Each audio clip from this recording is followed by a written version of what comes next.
Hello and welcome to Kids Church this morning. So we have thought so far about the Bible and about who God is. And today we've got Mel and Lucy Lynch who are going to be explaining to us a bit about where things started to go wrong and what is sin. So I hope you learn some stuff today and I hope you have a great morning. See you soon. Hello and welcome to Children's Church today. We're really happy that you can join us today. In case you don't know who we are, my name is Mel and this is Lucy. You might have seen us at church before. Today we're looking at what the problem is with sin and what God's plan is to help us and rescue us. If you're watching this at home or in your group or at Riverside House, have a chat between you about what you think sin is. Have you heard the word sin before? We'll give you a few moments to talk about this. Ready, set, go!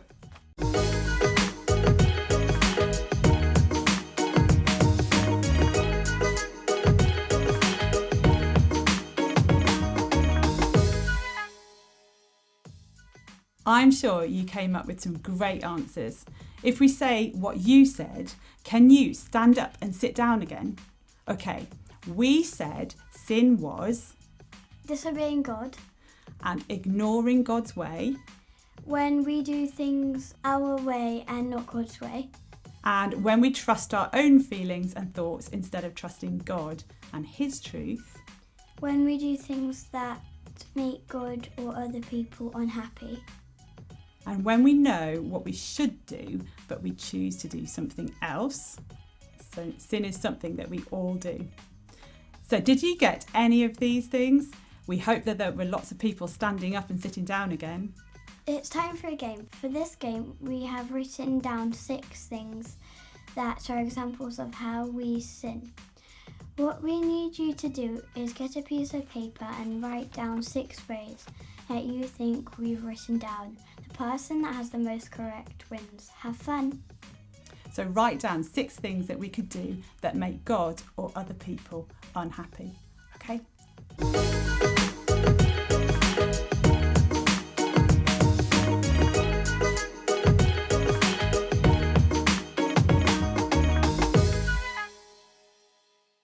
So the things that we wrote down were lying, cheating in games, cheating in a game, making fun of someone, not including someone, hurting someone, stealing something, being rude to someone, being selfish or mean.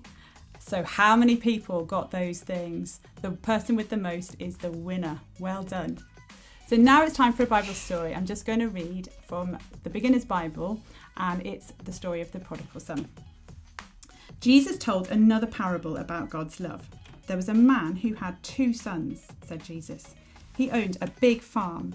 His youngest son did not want to work anymore. He wanted to travel and have fun, so he asked his father for his share of the family money. The son got the money, he packed his things and left. He couldn't wait to see the world. His family was sad to see him go. At first, he had fun spending the money. He bought expensive clothes and he ate fancy food, but soon all the money was gone.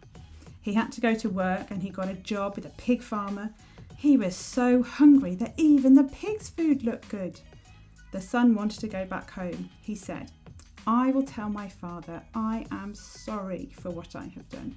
I do not deserve to be called his son. Maybe he will let me work for him." The father saw his son coming down the road. His eyes filled with tears and he ran to greet him. The son said, "Please forgive me, Dad." That night they had a big party and the father exclaimed, "My son was lost, but now he's found." And Jesus explained his story. God is like this father. He is full of love and joy when people who are lost come back to him. So why is sin a problem? The youngest son sinned in this story by taking his father's money and spending it all. Do you think this made the father feel happy? No. Well, it's the same when we sin. It makes God feel really sad.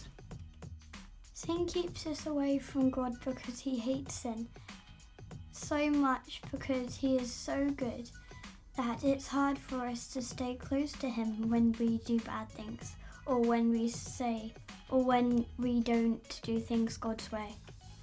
So how are we going to be close to God again? Well, God had a secret rescue plan all along. He sent Jesus. He was God's son, and he takes our place.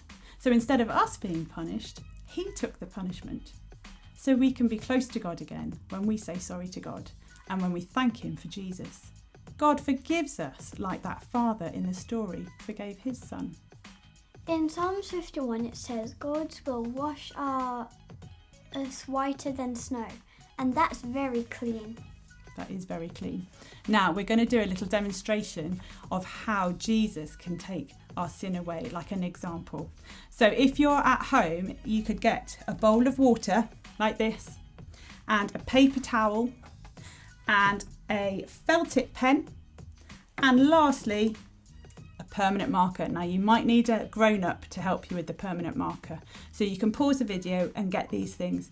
If you're at Riverside House, you can just watch it and then remember, and you can do these things at home.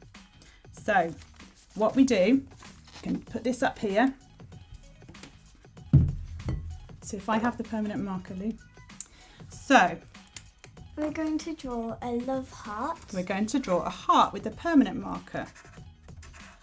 Right. Let's take two, because that permanent marker doesn't work. Let's see. Okay, so we're going to draw a heart with the permanent marker. So this represents our heart. Oh dear, I'm not very good at drawing hearts. That looks vaguely like a heart. Now Lucy's going to show us with the felt tip pen what sin does to our heart when we do bad things or when we don't do things God's way. Oh dear. Our heart looks really messy now, doesn't it? Right, now this water represents Jesus and what Jesus does. So Lucy, can you put it in the water? So, See what happens. Let's hope. Washy, washy, wash.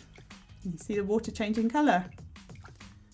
All that sin is getting removed from our heart by Jesus. Now try and lift it up without getting water everywhere. Look at the heart now. It's all clean again. So that just shows us so that we can remember how amazing and powerful Jesus is, that he can take all that sin away from our hearts so that we can be close to God again.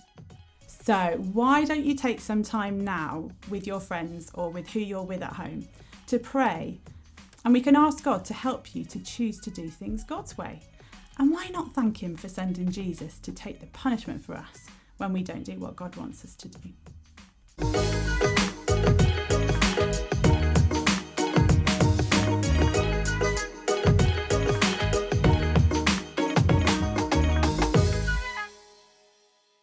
we hope you've learnt something new today, and we hope you've had fun.